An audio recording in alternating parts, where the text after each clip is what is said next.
for convening this meeting in a timely manner.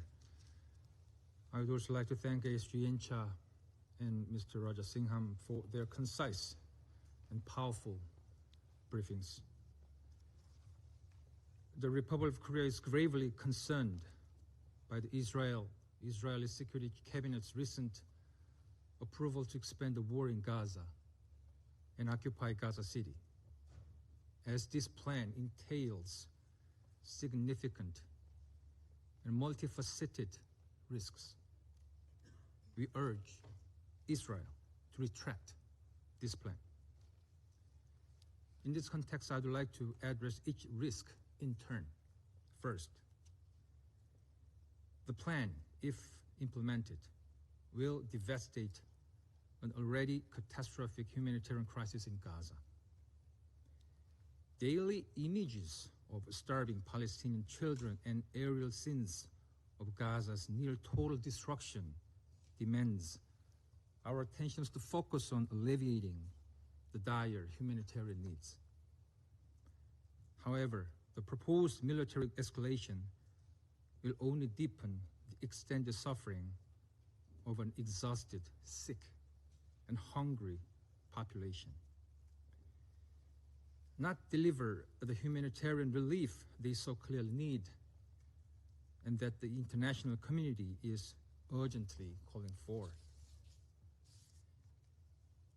The proposed plan's primary target, Gaza City, is one of the few remaining areas where a large civilian population has sought tenuous refuge. And a renewed full-scale operation against it will inevitably cause another round of forced displacement and killings. With much of Gaza already declared a buffer zone or under evacuation orders, and its borders largely sealed, displaced civilians lack shelter or safe zones, raising fears of mass expulsion or so-called voluntary migration, which is not in itself voluntary. Second, this plan entails a grave risk to the lives of the hostages. This council, including my country, has spoken with one voice in calling for their immediate and unconditional release. Yet, the announced plan, if implemented, will expose them to intensified hostilities and undermine diplomatic efforts toward their freedom.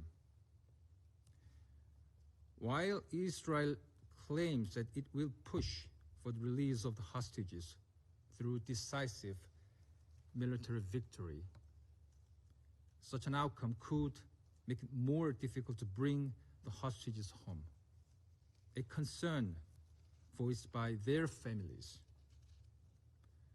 Hamas' explicit warning that any further military expansion could risk the hostage, which the Republic of Korea resolutely condemns, adds further weight to this concern.